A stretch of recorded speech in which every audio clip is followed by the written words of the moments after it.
Alas 12 mga dre ng katanghaliang tapat.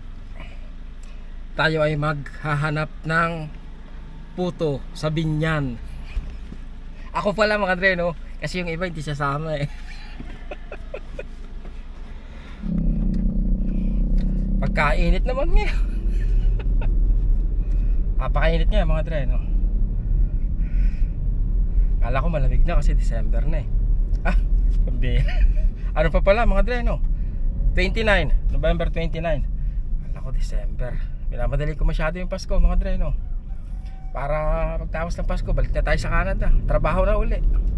Nasasabihan na tayong tamad eh. Nabasa kasi akong comment mga dre, no? Mabanggit ko lang sa inyo, no? Kaya lang itatabi ko lang konti, no? Para maiayos natin tong ano. Saan ba tayo pupunta? Sa YouTube Studio. Sa YouTube Studio mga dre, no? Ito yung application na ginagamit ng mga YouTubers. Lahat ng comment sama-sama dito mga dre, no?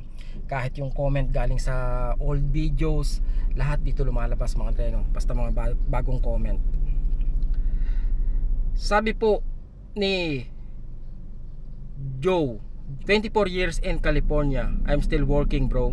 There's no such thing as an easy job. Para yatang nagiging tamad ka na ngayon. Wala pala kita sa YouTube, then why don't you get a real job?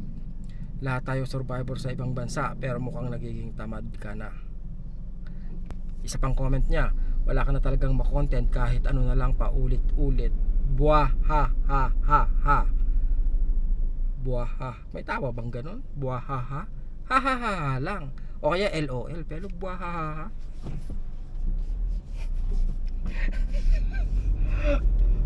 Salamat sir ha. Salamat sa paulit-ulit na panonood. Nagiging tamad, real job. Ano kaya yung definition ni sir ng real job? Trabahong 8 to 4, 9 to 5. Trabahong nagpapakain sa pamilya, 'di ba? Trabahong kumikita siguro real job. Sa ngayon, ito po yung real job ko. Mag-YouTube, magbasa ng comment nyo, ng comment mo, di ba? At magpasalamat sa mga taong paulit-ulit na nanonood, sir, no? Real job, nagiging tamad. Kung may choice po kayo, di ba? Between sa isang trabahong mahirap o sa isang trabahong hindi masyadong mahirap, ano yung pipiliin nyo? Di ba? Kumbaga, sabi ko nga kay sir, no, gusto ko pala sabihin kay sir, no, dahil masipag ka sir, 24 years ka nang nagtatrabaho sa California, eh baka po magtrabaho ka pa dyan ng 50 plus years dahil sa sobrang sipag nyo. Malakas ba ako mga asar? Hindi naman. Sumasagot lang tayo sa comment mga dre, no? Yun lang. Pero hindi naman tayo malakas mga asar. Shoutout po sa Cambio Cavite Mountain Biker Organization. Galing po yan kay Sir Joby, I believe, JTB Vlogs. Lourdes Tan, shoutout mo naman ako dre. Lola Odette from Pasig, I really enjoy your vlog and I hope umuwi dyan madamdama sa Christmas, kaya ayaw mo pa umuwi. Yun, Lola Odette from Pasig, maraming salamat po, shoutout po sa iyo. Mag-ingat po kayo palagi.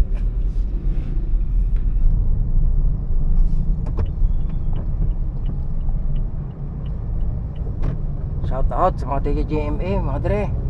At dito na tayo. GME Cavite. Sa Binyan mga dre, no? Binyan ang punta natin. Bili tayo puto.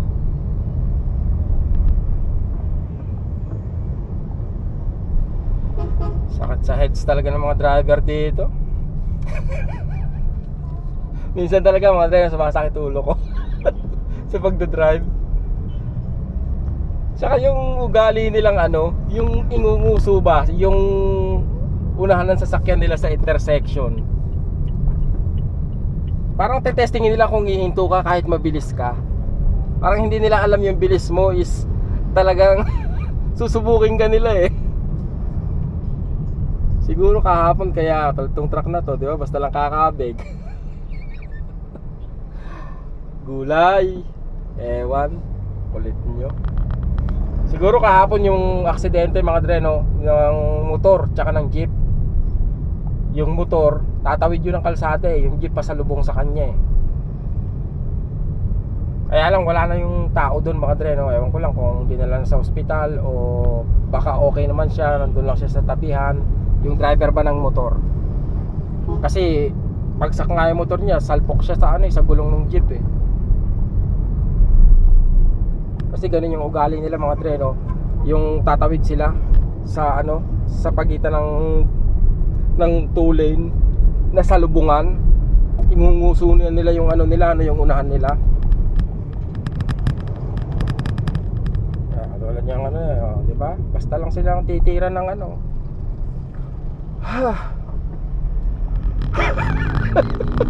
Ka-stretch mga dre, no. Pambira. Ang sakit sa bangs eh. Wala ka ng buhok, masakit pa sa bangs. Binyan, S-Lex. In 2.4 kilometers. At the roundabout, take the third exit on 65 Governor's Drive.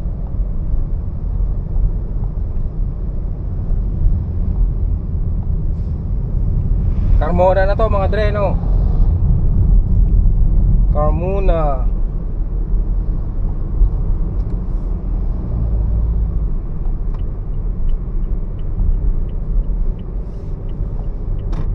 Parang malabo na talaga yung mata ko. Ah hindi. Hindi pala, parang malabo na talaga yung mata ko mga dre, no, pag nagmamaneho. Para nang may ano, may usok sa harap. Dito mga dre, yung 1 oras na biyahe, okay lang sa akin mga dre, no. Parang paano ba? Malapit lang kasi mga dre, no. Kaya nasasabi lang 1 oras kasi nga dahil sa traffic, sa bagal ng pag-andar ng mga sasakyan. Kasi mga dre, sa ano, no, tawag dito sa Canada mga dre, no, yung 1 oras na biyahe, napakalayo na po nun. Lalo na kung sa highway kayo tumatakbo. Kasi nga ang takbuhan po dun eh, nasa ano, 100 mga dre, no, 100, 120. Kaya malayo na yung 1 oras na biyahe. Parang naiinip na ako nun mga dre, no. Pero dito okay lang sa akin. Kasi nga sabihin na po natin na ano, no, nung yung Medical City mga dre, no, 50 kilometers, 51 kilometers, abutin ng 2 oras. Kumbaga ganun siya katagal na biyahe kasi nga matraffic, mabagal lang yung mga takbo nyo. Pero malapit lang, matagal lang talaga yung biyahe. Kaya hindi ako ano, hindi ako parang inaantok. Kasi yan po yung problema kong number 1 sa ano mga dre, sa Canada pag nagda-drive po ako. Yung diretsong kalsada, malawak na kalsada. Parang nakakaantok pong ano mag-drive. Kasi pag dito nagda-drive ka sa Pilipinas mga dre, no, kailangan talagang ano eh, attentive ka, kailangan focus ka. Kasi napansin nyo naman yung mga dinaanan natin kanina, di ba? Yung ganun. Kaya dito hindi ako masyadong inaantok pag nagda-drive ako mga dre, no. Hindi pumipikit yung mata ko. Eh pag sa Canada mga dre, no, pag nag-long drive, punta kang Toronto, Ottawa nga lang mga dre, no, Ottawa, mga 2 oras na biyahe o 1 kalahati. Minsan kailangan ko pang huminto para lang kumbaga mag-break. Ganun ako kaano mag-drive mga dre, ganun ako kahina mag-drive. Carmona Hospital Medical Center. Mga tiga Carmona dyan, baka naman. Ano baka naman? Shoutout po sa inyo. Ang laki-laki ng mga truck na to. Ang daming malalaking sasakyan dito. Nakakatakyut.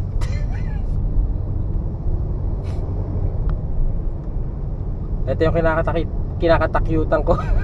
Kinakatakyutan ko sa Toronto mga dre, no, yung malalaking ano, malalaking truck. Tapos mabibilis.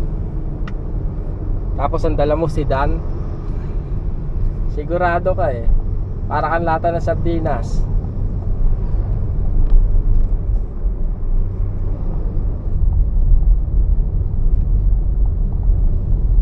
Kala ko pupunta ako dito sa ano, Pambera. Saan ako? Ba't nandito ako sa SLEX? Exit.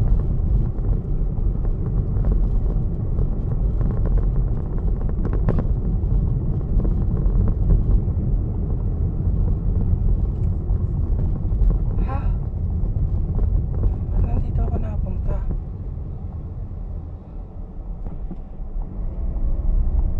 Laka.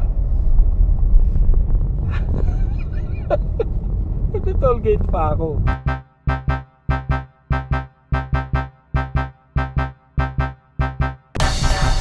RFID card.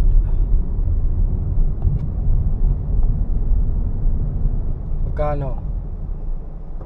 400. Ah, okay. 6 pesos lang. Thank you.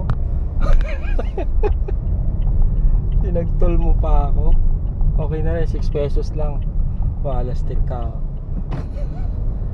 Akala ko naliligaw na ako eh. Magulo yung ano rito.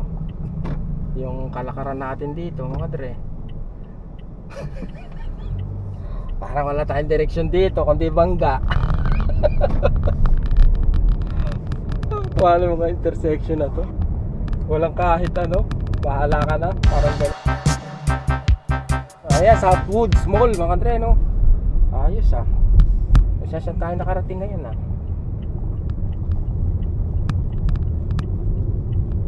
Southwoods Mall.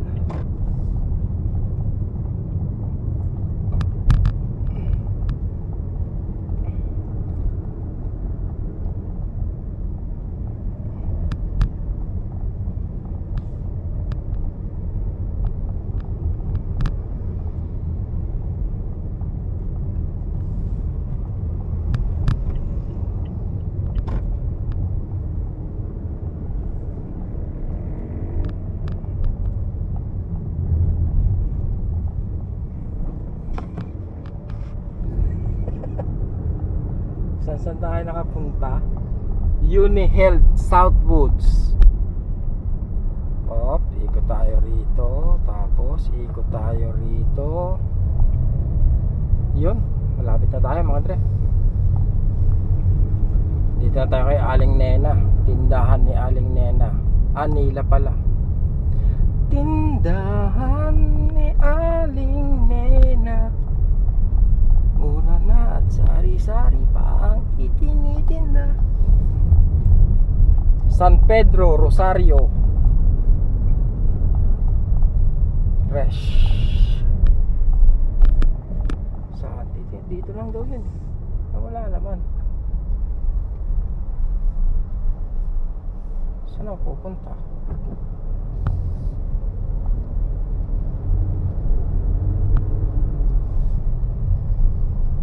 Lumbas na sa ano eh. Sa mapa eh.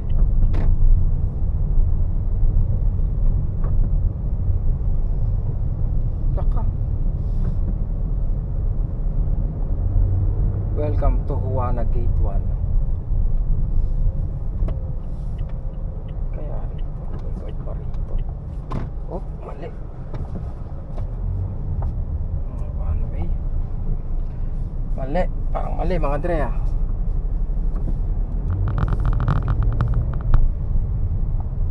Naligaw na yata tayo. Sabihin niyo sa akin kung nasaan. Sinesearch ko na mga dre. Nilas Puto near me. 14 minutes.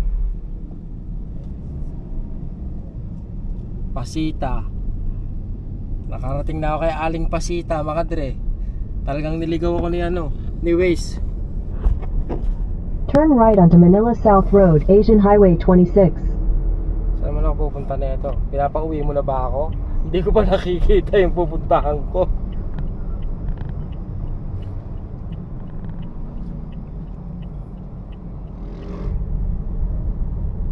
Binyan City is a traffic discipline zone. Obey traffic rules and regulation.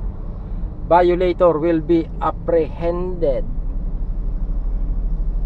Kwek kwek kwek. Dito pala si Congressman Dan S. Fernandez. Laki na pangalan niya sa ano, sa overpass, oh. Kanya-kanyang pera pinanggapagawa diyan. Makikita niyo mga paglampas dito, nakakatawa talaga.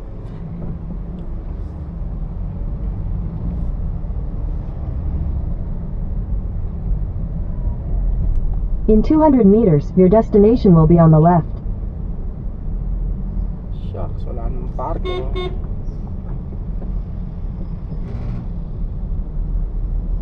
Where?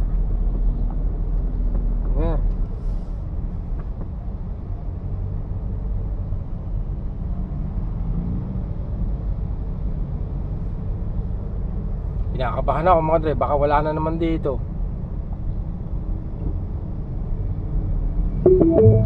Oh, Your destination is on the left. saan? Wala. Seryoso, wala. Bayan.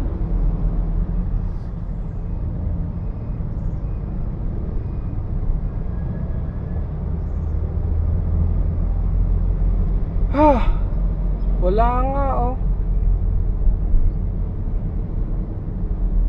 Ano ba yan? Kailangan mo lang tumabi. Diba, sakit ulo ko.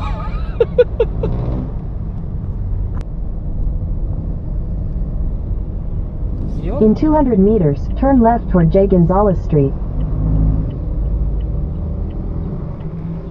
Yun, nakita ko na. Yung pala, nilampasan ko lang. Maliit na tindahan lang.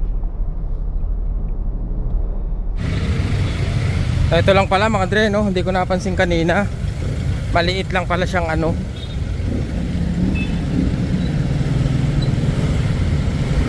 Pagbilan po,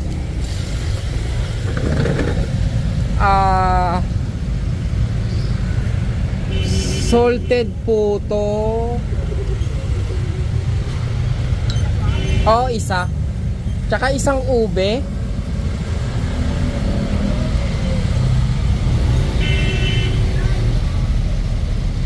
Tsaka isang ano, isang puto cake.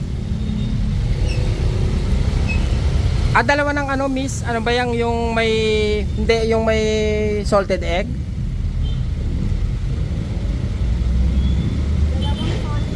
Oo.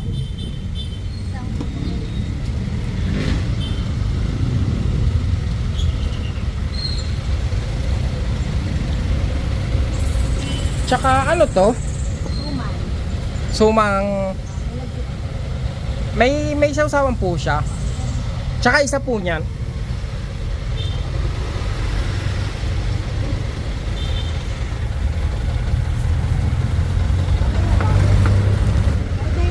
Sige.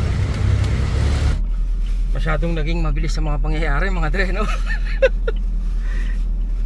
Eto, biscore tayo ng ano, ng tatlong klase. Dalawang klase lang pala to mga dre, no? Tapos meron tayong puto cake. Tapos ito yung special dito mga dre, no? Parang mas gusto ko to eh.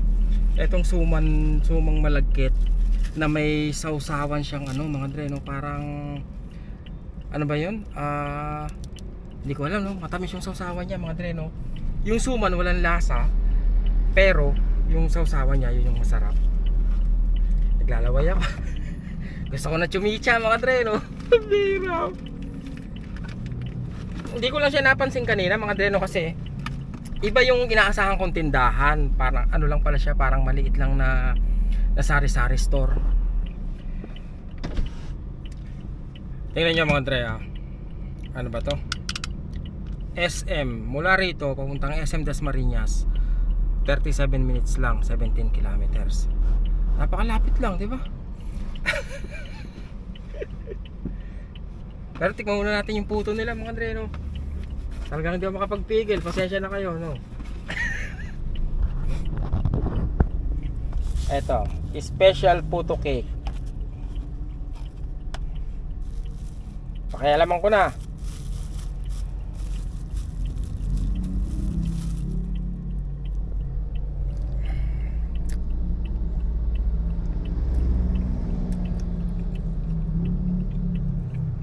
Sarap. Parang sponge cake. Nakakatuyo ng laway. Masarap mga dre. Pwede. Sulit yung punta natin dito mga dre, no? Malayo na tayo sa Southwoods mga dre, no? Dapat pupunta ako sa mall eh. Kaya lang malayo na tayo ron. Kaya bali ano lang to mga dre, tour sa Binyan sa loob ng sasakyan. Mga dre, may nakita na naman ako. Tipas, Hopia Tipas, di ba? Dati pang karaniwan lang to sa tindahan, ngayon wala na eh. Gusto ko sanang bumili. Nandito ako sa GMA mga dre, no? Dasmariñas na pala to, akalampas ko lang GMA. Anyway, hindi na ako bibili kasi ang daming pagkain na yan. Tikman natin. Straight from Laguna. Ano pinapanood mo, be? Ha? YouTube. Hindi mo pala ako pinapanood? Ha? Hindi mo ako pinapanood? Dinadalan pa kitang puto, hindi mo ako pinapanood? Nga. Ang bango ah. Ano kaya puto yan? Ang ganito? Hindi, maliit lang. Akin ako. Bango ano? Ang bango nga eh. Hindi ko na itanong kung gawa sa anong ano to. Ang bango. Putong ano kaya to? Yumi ang bango yumi. Parang ang sarap.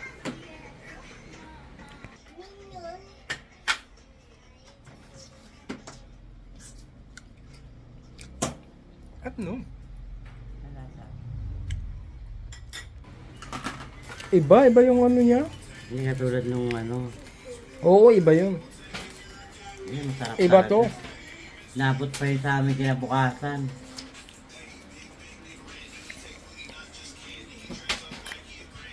Iba yan. Tignan mo kung anong ano. Kumpara mo dun sa isa. Ay, masarap yung kahapon yung ano, isang araw. Oo. Nabot pa yun sa amin kinabukasan eh. Iba to eh, no? Iba yung ano niya. Mm. Yung sa isa mga dre, ano yun eh. Parang Sarap. cake flour. Ito okay naman ng. Mas masarap yung isa. Mahal yun eh. Ang kano sila? 480 yun eh. Ito 100 plus lang. Pero ang sarap. Ang kapal pa, puting-puti, no? Oo. Ito, masarap din naman to kaso, ba't yung gano'n yung amoy niya? Iba no. Iba yung amoy niya. Oo. Parang ano, Pero okay naman lang. parang bibingkang ewan. Bibing ka mo yan. Sarap. Sarap din. Bago ako umuwi sa 13 mga dre, no, dumaan muna ako dito para kumain ng lugaw.